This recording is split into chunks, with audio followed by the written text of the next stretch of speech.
So it happened again? Is that what you're telling me? Mike Waltz, yet another guest of this program, now has a job in the Trump administration. Well, see you in 4 years, Mike. No, we'll have all these guys on. We'll just pester them until they come back. Thanks for joining us today. It's 3:07 here, News Talk 105.9 WMAL, where we're making sense of the news. Coming up, Steve Milloy talks to us about Lee Zeldin, a guest on this program, now becoming the head of the EPA. What's that all about? What's Lee Zeldin going to do in that role? Steve tells us at 3:30. 4 o'clock from the Heritage Foundation, the president there, Kevin Roberts, joins us. We'll take a closer look at this contentious Senate leadership race. Big secret vote set to take place tomorrow. Also, Tom Homan, who is a guy with the Heritage Foundation right now, but soon to become the border czar with President Trump. We'll talk to Kevin about that. KT McFarland talks to us about foreign policy, the decision to make Mike Waltz the national security advisor. And then David Harsanyi is from the Federalist, and he's here with us today at 5 o'clock as we talk about all of those lefties and their conspiracy theories. They call it Blue Anon for a reason. David's written the book on it. We'll discuss. You can join us at 888-630-9625, 888-630-WMAL. The Trump transition team spending a lot of time on WMAL.com looking at all of the guests who have appeared on this program and hiring them to join the Trump administration, which does bring a smile to my face. I do like that good people are getting good jobs. Mike Waltz is among them. He is set to now officially become the national security advisor. Have you been interested at all in how these names are appearing in public before Trump officially announces them? Have you seen this? This has been the pattern. All these names keep popping up, and it's legacy news outlets quite a bit. CNN with a report on somebody's getting this job at this location.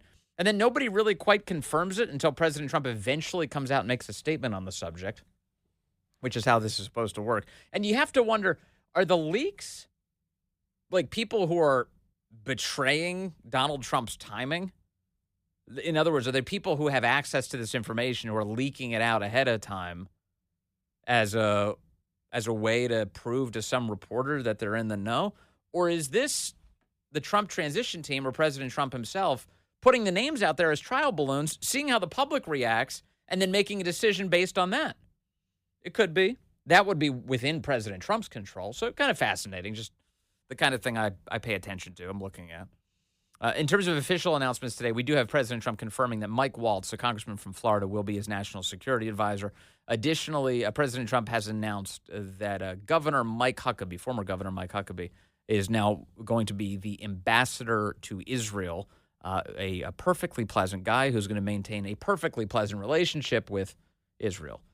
So that makes a lot of sense to me. So more good picks there. We see some names being floated for other jobs, including Marco Rubio is likely to become the Secretary of State. The New York Times reported on this. Trump expected to name Florida Senator Marco Rubio as Secretary of State. And 3 people familiar with his thinking said on Monday, that's 3 people telling the New York Times, as Mr. Trump moves rapidly to fill out his foreign policy and national security team. Mr. Trump could still change his mind at the last minute, the New York Times cautions, but appeared to have settled on Mr. Rubio, whom he also considered when choosing his running mate this year. Mr. Rubio was elected to the Senate in 2010, and he staked out a position as a foreign policy hawk, taking hard lines on China, Iran, Venezuela, and Cuba in particular.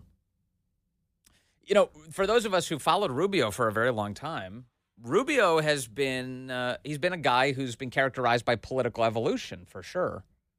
He's changed quite a bit from what he used to be. Remember, he was a part of the Gang of Eight amnesty bill from many, many years ago now, and he received a lot of well-deserved conservative criticism at the time for that. Amnesty? Are you serious?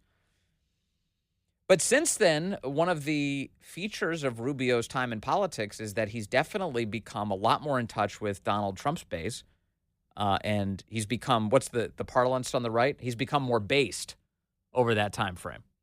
More based, which is a good change. I've heard a lot of people attribute that in no small part to a guy called Mike Needham, who for a time was his chief of staff, and the two of them were very much focused on getting to the things that Americans care about, especially as it relates to domestic politics, especially as it relates to the well-being of the American family. Marco Rubio is a staunch advocate for those things. But the New York Times is right to point out that he's considered a foreign policy hawk, which leads us to what is the foreign policy posture of the incoming Trump administration? Because here you have a president who was elected on bringing about peace to the world. Most Americans are tired of unnecessary foreign entanglements at the expense of Americans, right? You hate seeing your money and especially American lives wasted on creating more chaos rather than bringing about a peace. And this is where I always wonder kind of what President Trump is up to, and I hope I get another chance to ask him about it in part. But remember when he brought John Bolton into his administration, so many people had pointed out, well, the two of you, your foreign policies do not align. Bolton wants to fire missiles at everybody, and you are trying to restrain that. And President Trump would often explain that as being a simple consideration for him, especially after the fact. He liked having Bolton around. Now, Bolton, of course, became a really vicious antagonist of President Trump after he left the administration. But he says he liked having Bolton around because Bolton scared the hell out of our adversaries. They never quite knew whether or not President Trump would fire off the missiles because he had a guy standing behind him who was always encouraging him to do that. So Trump's view, as he's articulated it in public over and over, is that he wants to keep people guessing. Secretary of State is an important job. Marco Rubio is a pretty impressive guy. So, and my sense is with all these guys that that they're picking people who are going to adhere to the president's intent. If there's any lessons from the last administration, it's you have to do that, or else you're not welcome here. You're not in the right government. You're not a part of the right administration. So Marco Rubio destined, well, not necessarily. Marco Rubio is likely to be Trump's pick for Secretary of State, but Trump has not yet announced it. It was the New York Times and perhaps others who are reporting that that might happen. That is similarly true for Krisi Noem, the South Dakota governor. Krisi Noem, who, as I recall, was very squishy on the transgender issue in sports and on keeping men out of women's sports and had all sorts of excuses for why it was just so very difficult to do that. Eventually, she was browbeaten into submission, and she went along with the obvious normal person's view on this subject, which is that men should not play in women's sports. But I don't know why that had to be a battle in the first place. So that's a huge deal. And Krisi Noem, President Trump is likely, CNN reports, has selected Krisi Noem. Again, he hasn't officially said this. This is according to two people familiar with the selection. Noem will be tapped to take over the agency as two key immigration hardliners, Steve Milloy and Tom Homan, are slated to serve in senior roles, signaling Trump is serious about his promise to crack down on his immigration pledges, is what CNN says. Now, that should give you a lot of cause for hope on this particular issue, immigration, the border, getting control of it. President Trump has officially announced, as we talked about yesterday, Tom Homan as the border czar for real. Not a fake border czar, a real border czar. Somebody who is singularly obsessed with getting control of the nation's borders and ejecting the foreign nationals who are illegally inside of them. Tom Homan's great for that. Also a regular guest to this program. And then there's Steve Milloy, who is, once again, singularly focused on the nation's immigration mission. Getting rid of illegal aliens who should not be in the country, securing our borders, and protecting America for Americans. That's his obsession. I do not in any way doubt that those two men are going to fail us on this at all. They're the perfect guys for it. They've demonstrated it over the course of successful careers of being out there, fighting the good fight, and I'm so glad they're in that position. And so what I'm getting at, Krisi Noem here, if she's the DHS pick, the president, of course, knows this, but just to reiterate the point publicly, this is one of the key reasons he was reelected. Homeland Security is right there at the tippy top of American concerns.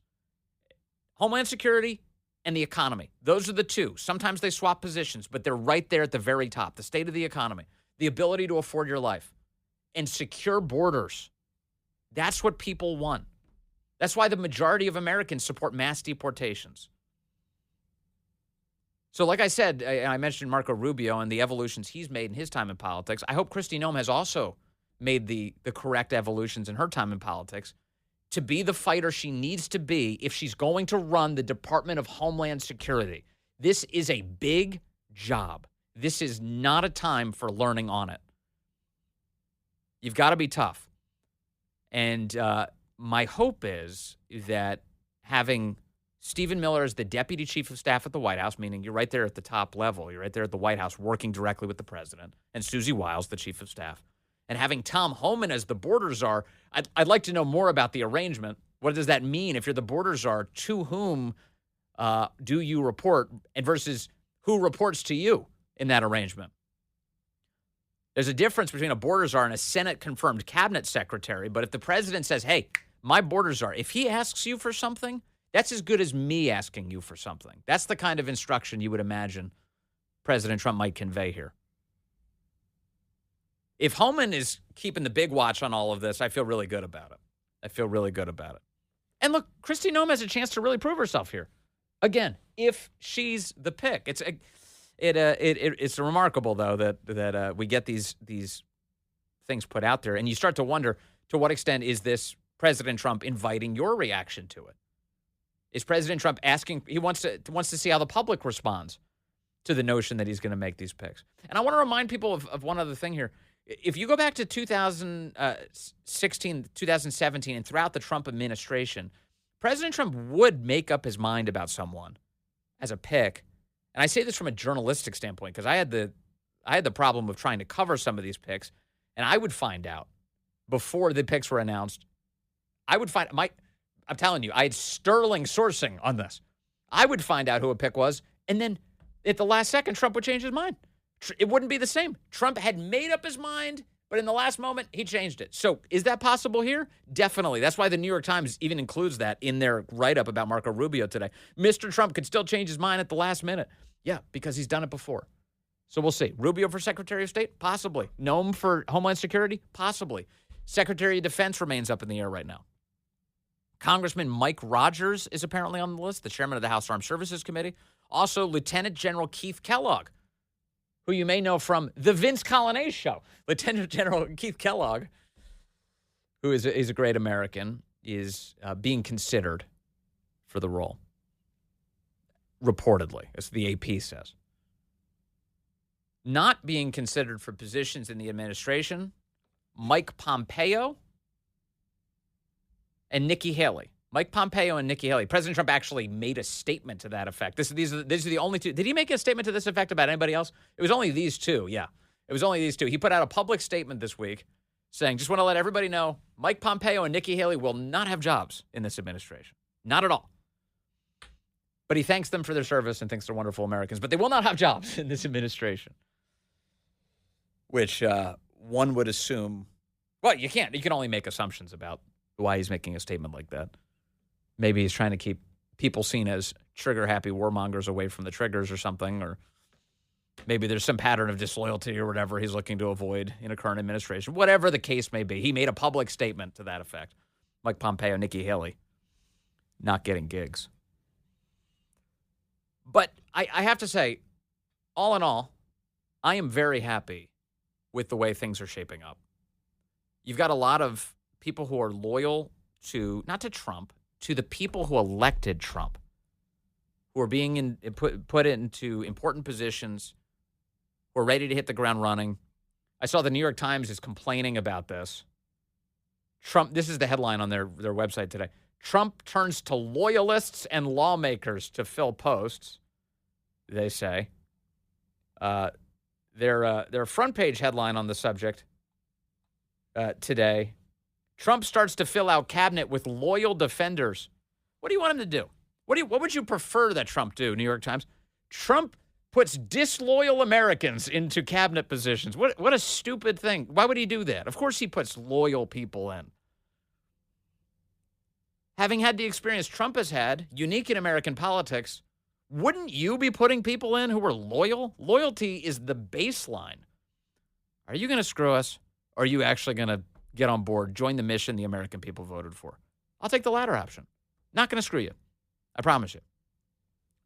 What a crazy thing. I know, and it goes all the way back to, remember James Comey and the hype they made around Trump saying, are you going to be loyal? He asked him for a loyalty oath. He asked him whether or not he was going to be a betrayer. That's what he asked. And they made this huge scandal out of it. You have an obligation to serve the American people, and the conduit for that service is the President of the United States. He was duly elected. Everybody else serves at his pleasure, which means they serve at our pleasure. All right, let's go to John in Fredericksburg, now line 4. John, you're on the Vince Coglianese Show. Hello, sir. Hey, Vince, this is John. Quick question for you. I was just wondering if you've heard from the resistance, or if you've heard from any of these sanctuary cities. Can you hear me? Yeah, barely. It's breaking up a little bit. Try one more time.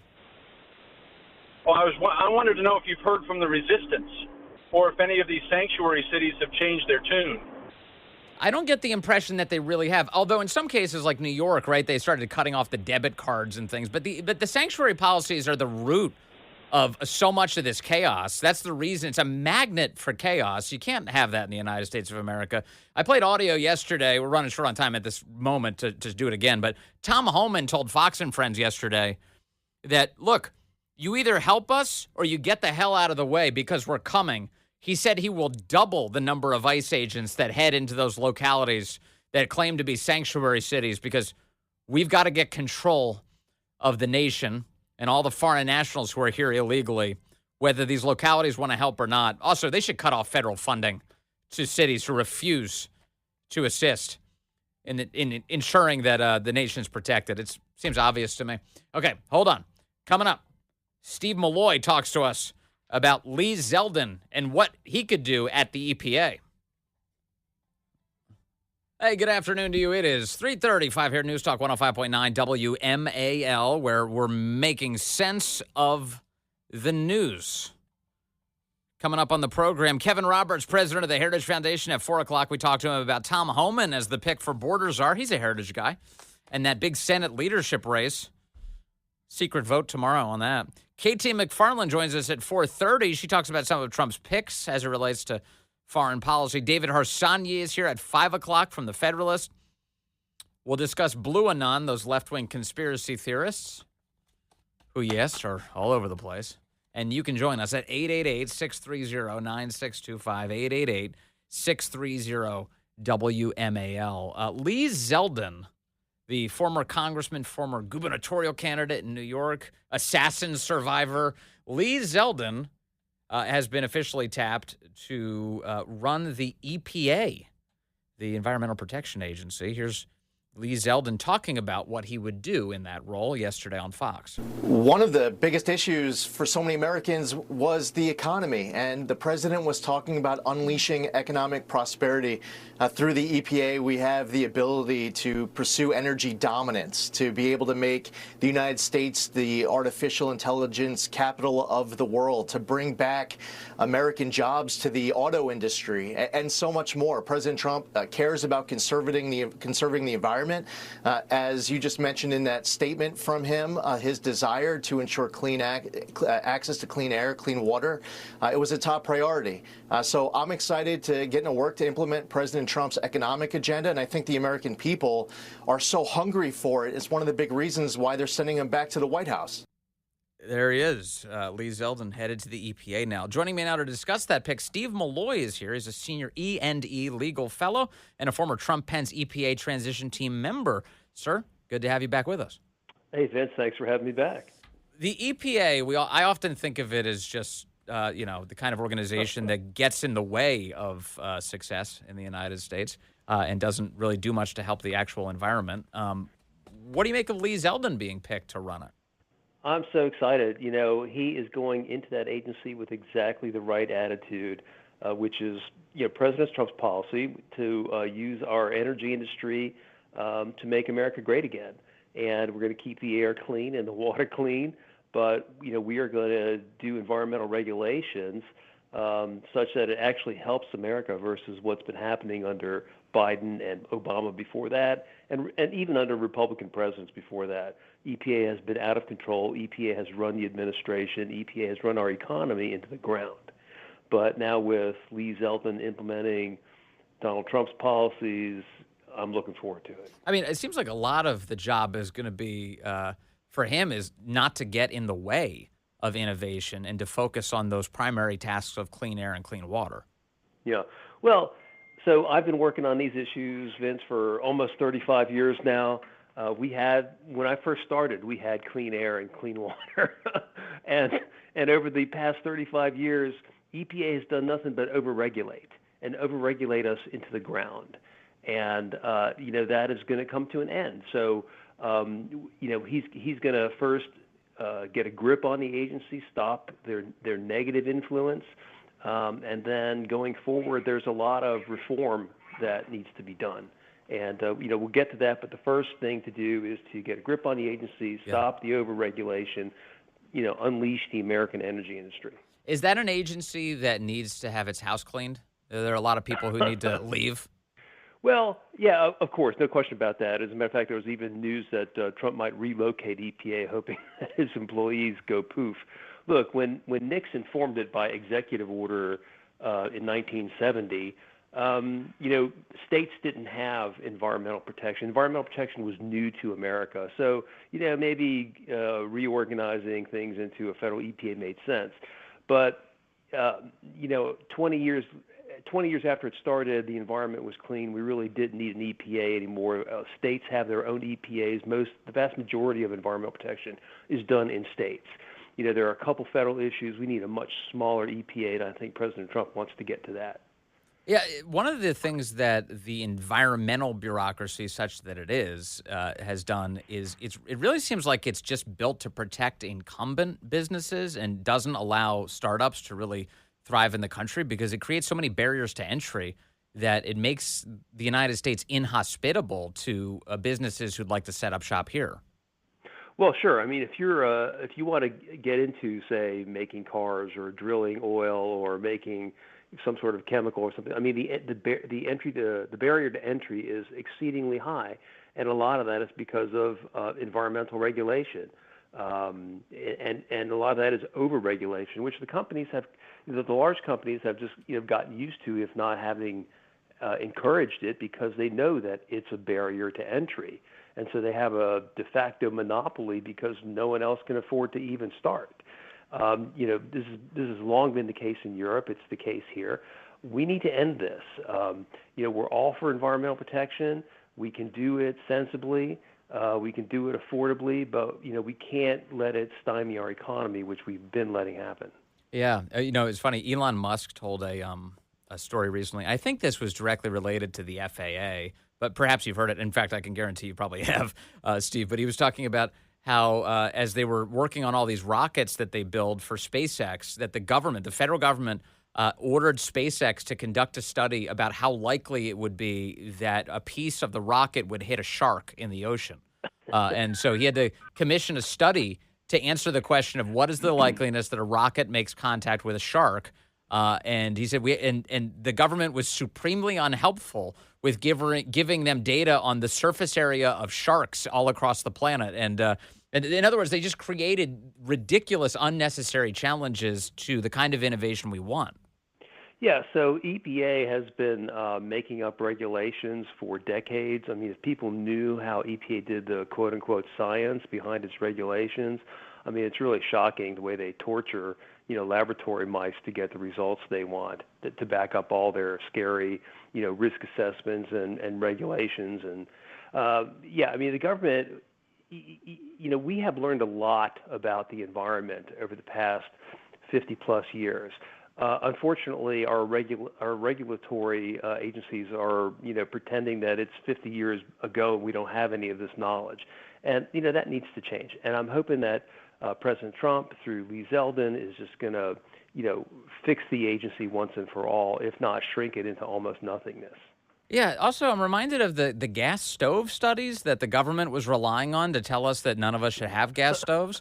And Steve, you and I may have discussed this too, which is The studies that they were using involved encasing a room in plastic and then turning the gas on a stove and just allowing the room to fill with gas and then saying that's a dangerous environment to be in. Yeah, no kidding. You created the dangerous environment. That's not how most people use their gas stoves.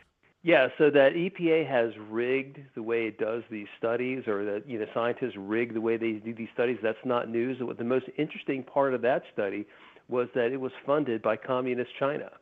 And there is a lot of quote-unquote science that EPA uses that has been funded by Communist China. And guess what? Communist China has no interest in us succeeding. They fund the environmental groups to hinder our economy, to wreck our economy.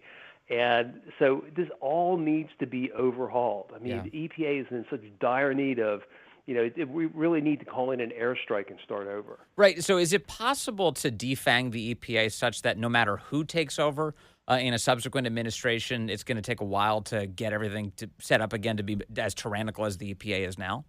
Well, I think the best strategy moving forward, to fix the EPA is really going to take Congress.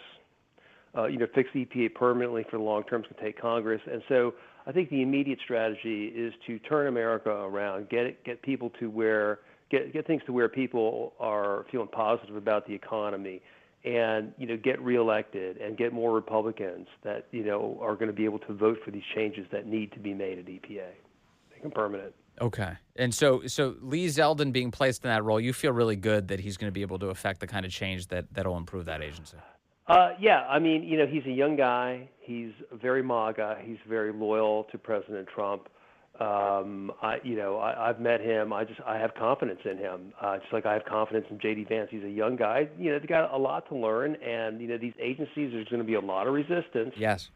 Okay. We saw that with the first administration, Trump 1.0, Trump 2.0. They're already getting ready for it. So we're going to have to be prepared for that. I think we are. We've got a better Supreme Court, got more Supreme Court decisions behind us. So I think we're going to do okay. And I think, Lee Zeldin is going to do a great job. I do worry that the EPA is exactly the kind of agency that is going to be thick with people who pretend to be environmentalists, but instead they're just left-wing bureaucrats who prize their power. And it's going to be more challenging perhaps than other agencies. Am I wrong about that? Well, no. I mean, the environment today, the environment as a policy issue is all about they're really communists. It's not about the environment. Our environment is clean. We way overregulate, and we overregulate through EPA because these people want to control the economy. It's all about controlling us, telling us what to do, what kind of cars we can drive, how we can heat our houses, what kind of light bulbs we can have, what kind of toilets we can. Everyone knows what I'm talking about. Yes. This all comes from EPA. These people want to tell us how to live. Yeah, I'm done with that. I don't like that. I don't want to be told how to live. We're good. Lee Zeldin should go in and say no more. Vince doesn't like that. Hey, Steve, thank you very much. Senior E&E Legal Fellow. Thank you so much, sir, for your time. Thank you. Yep, bye-bye. Always good to talk to you. There's Steve Milloy. 2 thumbs way up for Lee Zeldin into the EPA. That does seem like a big task, though. Imagine getting there in an environment where everyone hates you immediately. You're like, you're the new boss.